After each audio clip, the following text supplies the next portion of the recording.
Buenos días a todas y a todos que nos acompañan el día de hoy en un nuevo capítulo de Cercanamente, un programa que realizamos en el Hospital del Salvador y que busca acercar la salud mental a nuestra comunidad. El día de hoy nos encontramos con una invitada muy especial. Su nombre es Vanessa Acuña, la doctora Vanessa Acuña, psiquiatra de la Unidad de Trastornos Psicóticos, jefa de la Unidad de Trastornos Psicóticos, que nos acompaña en el hospital hace ya aproximadamente 7 años. Bienvenida, doctora, muchas gracias por haber recibido esta invitación. Muchas gracias a ti, Loreto, por invitarme a esta instancia.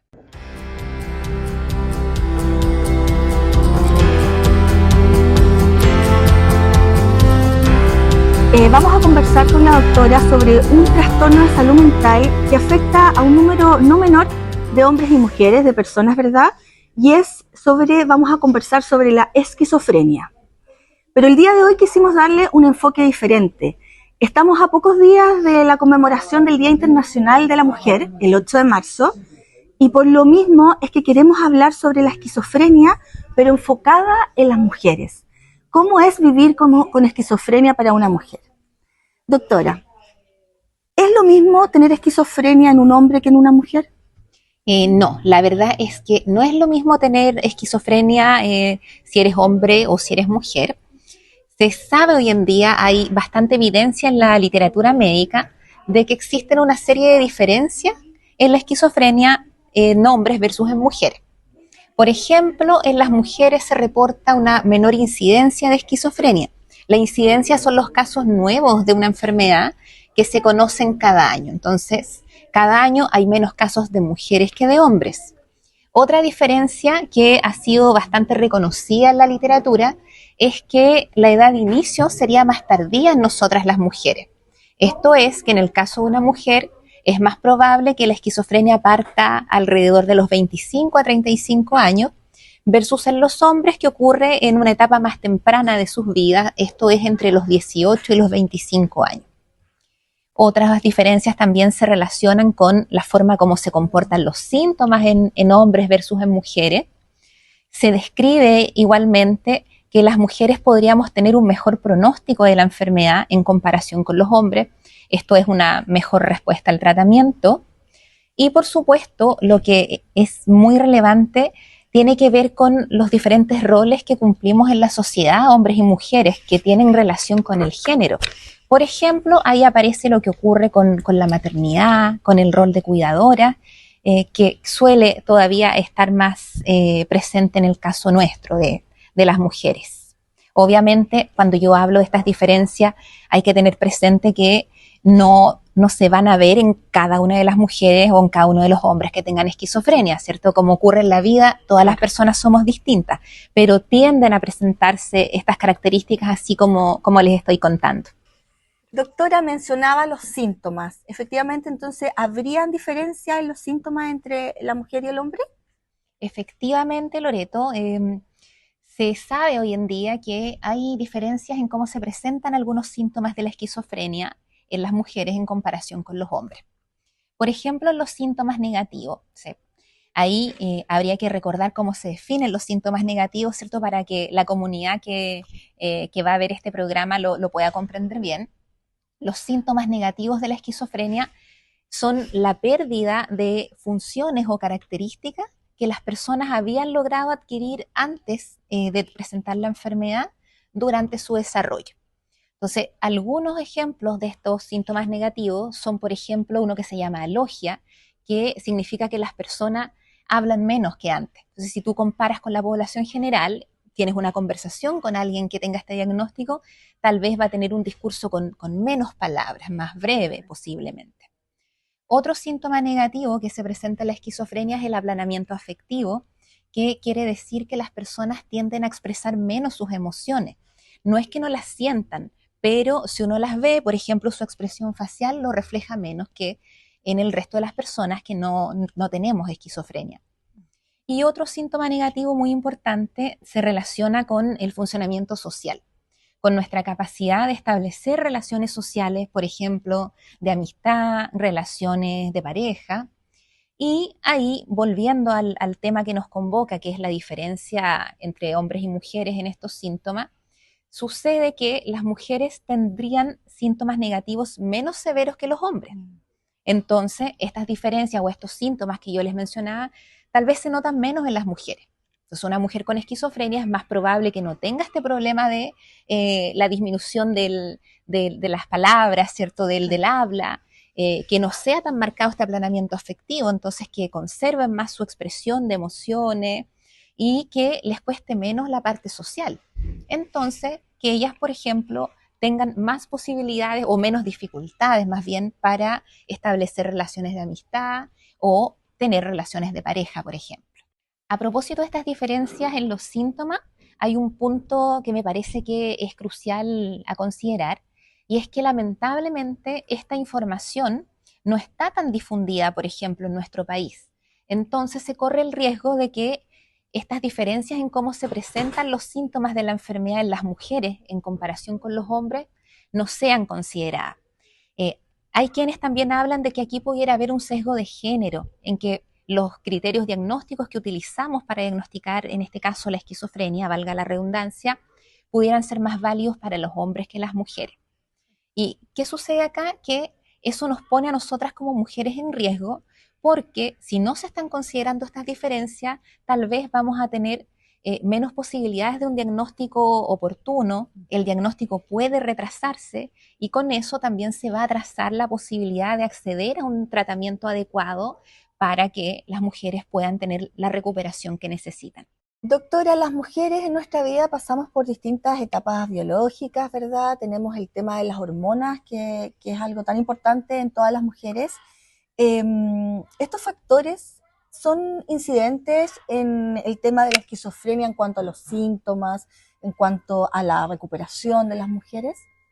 Efectivamente, Loreto, es sabido que los estrógenos, que son de las principales hormonas sexuales femeninas, tienen un rol que cumplir y que es fundamental en cómo se presenta la esquizofrenia. Se sabe que los estrógenos cumplen una función protectora.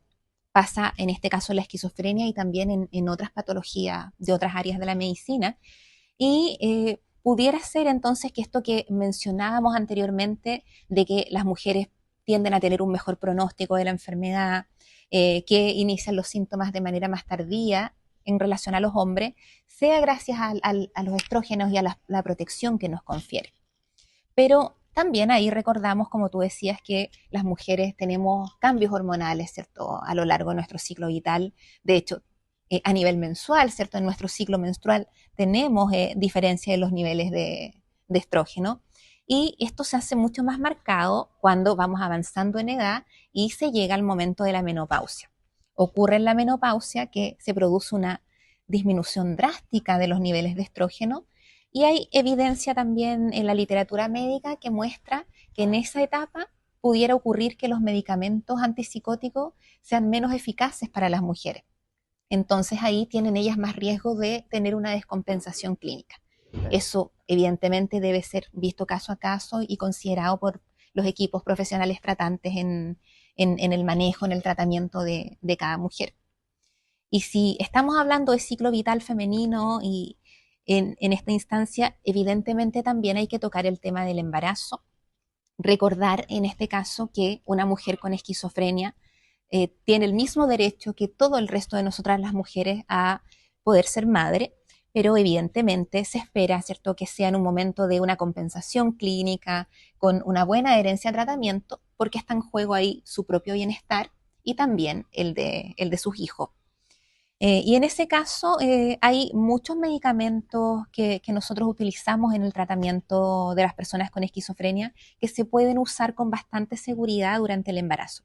Evidentemente, ahí hay que mirar caso a caso y cada mujer entonces debe resolver ese punto en particular con su médico tratante. Doctora, más allá de la enfermedad, ¿a qué desafíos se enfrenta hoy día una mujer con diagnóstico de esquizofrenia en nuestra sociedad? Hoy en día en nuestra sociedad las mujeres con esquizofrenia se enfrentan a una serie de desafíos. Por ejemplo, el estigma que se asocia a tener un diagnóstico de esquizofrenia.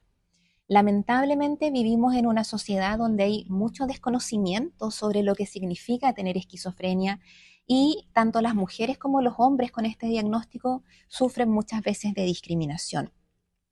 Hay ocasiones en que ese estigma que se percibe, que se recibe desde el ambiente donde uno está, es tan intenso que incluso la persona que lo vive lo empieza a interiorizar. Entonces se produce el fenómeno llamado autoestigma, que la persona que tiene en este caso un diagnóstico, ella misma se percibe de una manera negativa, solamente por tener una enfermedad, en este caso que es la esquizofrenia. Otro gran desafío que enfrentan las mujeres con esquizofrenia tiene que ver con los roles que cumplen en la sociedad. Ya habíamos mencionado que todavía en nuestra sociedad chilena es más común que las mujeres seamos las cuidadoras. O sea, eso no solo tiene que ver con quienes tienen hijos, sino que muchas veces está el cuidado de los padres Claro. cuando llegan a una etapa más avanzada de la vida, a veces hasta de hermanos, y evidentemente se hace más marcado aún con el rol de madres. Y sucede que cuando las mujeres con esquizofrenia deciden ser mamás, a veces les ocurre que de inmediato reciben una serie de comentarios negativos, hay mitos, de hecho hay gente que piensa que solo por el hecho de tener un diagnóstico como esquizofrenia no se puede ser mamá. Eso no es así. Obviamente, al igual que en todo el resto de nosotras las mujeres que no tenemos un diagnóstico, también es importante que la maternidad sea una decisión y que estemos bien en todo sentido, lo mejor posible, ¿cierto? En salud física, mental, con buenas redes de apoyo, porque no solamente está en juego nuestro bienestar, sino que el de los posibles hijos. Pero las mujeres con esquizofrenia, y eso lo quiero decir muy claramente, pueden ser madres si ellas así lo desean, y la idea es que como sociedad salgamos del juicio y de los mitos y que podamos apoyarlas en todo ese proceso. Doctora, ¿y usted qué recomendaría a las mujeres que padecen esquizofrenia para mejorar su tratamiento y, por supuesto, para mejorar su calidad de vida? Hay varias recomendaciones. Primero, a las propias mujeres que tienen diagnóstico de esquizofrenia, les recomiendo informarse en la medida que las personas nos hagamos expertas en lo que a nosotras mismas nos pasa. También vamos a poder exigir nuestros derechos y acceder a un mejor tratamiento. Esto mismo es válido para los familiares de ellas, ¿cierto? Que es fundamental que adquieran la información, por ejemplo, en instancias como esta y, por supuesto, también que con los equipos tratantes. Hoy en día tenemos muchas fuentes de información, ¿cierto? Es cada vez más fácil acceder a ella, pero hay que ser cuidadosos en eso porque no todo lo que podemos encontrar, por ejemplo, en redes sociales, en distintos buscadores, en Internet, nos da información correcta, ¿cierto? A veces leemos cosas que no son ciertas, entonces es importante que si vamos a buscar información sea con profesionales competentes. Perfecto. Y más allá de las mujeres con esquizofrenia, me parece importante aprovechar esta instancia también para eh, hablar de recomendaciones a los equipos profesionales. En primera instancia, pienso que en los equipos de salud mental, en quienes nos dedicamos a tratar a personas con trastornos psiquiátricos severos, debemos actualizarnos y también considerar este tipo de conocimiento como estas diferencias que se presentan en la esquizofrenia en mujeres versus los hombres. Si nos vamos más allá de los equipos de especialidad, también hay que recordar el rol de la atención primaria de salud. ¿Por qué? Porque muchas veces le sucede a las mujeres con esquizofrenia que enfrentan barreras en la atención, en sus SFAM, por ejemplo, en la atención de matrona, que es algo fundamental a lo que todas las mujeres tenemos derecho y que requerimos para tener una salud sexual y reproductiva óptima. Y más allá de eso, recomendaría también a toda la sociedad que pudiéramos adquirir más información de las fuentes adecuadas, como mencionaba, porque todos tenemos un rol que cumplir para disminuir el estigma que se asocia a diagnósticos como este. ¿En nuestro hospital en particular estamos trabajando en esto? Sí, en la unidad de trastornos psicóticos estamos trabajando, difundiendo este tipo de información, lo hemos hecho en instancias académicas como congresos de psiquiatría, también en proyectos de investigación. De hecho, el año recién pasado publicamos un estudio que hicimos como parte del equipo de la unidad de trastornos psicóticos y ese estudio se titula mujeres con esquizofrenia más allá de la psicosis. Y el nombre ya dice mucho de lo que ahí quisimos mostrar. En ese trabajo, un grupo de mujeres con esquizofrenia que se atienden con nosotros, generosamente nos contaron sobre sus experiencias, sobre cómo fue el proceso diagnóstico, cómo ha sido su tratamiento, también la parte negativa, por ejemplo, los efectos adversos asociados a la medicación, cómo les afecta, cómo sufren por ese tipo de dificultades, el estigma y autoestigma que también ellas han vivido, cómo ellas funcionan en su vida diaria en los distintos roles que les toca ejercer. Muchas son mujeres que tienen empleos, otras se dedican al trabajo doméstico, son cuidadoras, algunas son madres y también nos contaron cómo es el vínculo con sus hijos. Otras mujeres más jóvenes que aún no son madres, por ejemplo, nos evidenciaron los temores que tienen en relación a la maternidad.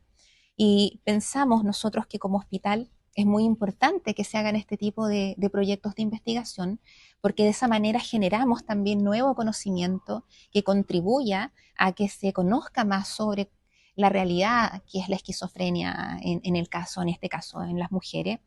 Y bueno, y de hecho también tenemos nuevas ideas y proyectos en los que estamos trabajando y que a futuro espero tener novedades para poder contar en otra instancia como esta. Y bueno, después de estas preguntas ya comenzamos a despedir este capítulo de Cercanamente.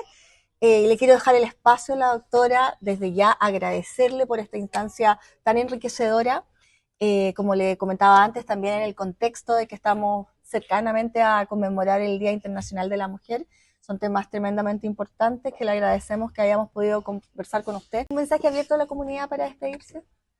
Reiterar como mensaje a la comunidad la necesidad de informarse sobre estos temas e informarse también, por ejemplo, de las labores que se cumplen en instituciones como esta, como el Hospital del Salvador de Valparaíso, lo que es fundamental para derribar el estigma que viven muchas personas con trastornos psiquiátricos como por ejemplo es el caso de la esquizofrenia.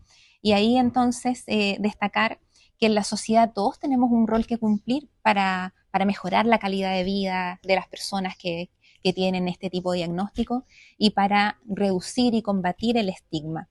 En el rol que nos toque, ¿cierto? Nos puede pasar en instituciones educativas, que tengamos estudiantes o compañeros que tengan este diagnóstico, en las instituciones de salud. Mencionaba previamente las barreras de atención que a veces enfrentan las mujeres con esquizofrenia, o en el día a día, quizás con nuestros vecinos, nuestros conocidos. Siempre va a ser útil que conozcamos más de este tipo de enfermedades y que desde ahí, desde un conocimiento obtenido de las fuentes adecuadas, podamos relacionarnos con las personas que viven con enfermedades como esta. Y aprovecho de agradecer, por supuesto, tu invitación a poder conversar de este tema. No, gracias a usted, tremendamente importante, muy agradecidas por el capítulo del día de hoy. Y nos encontramos entonces prontamente en un nuevo capítulo de Cercanamente.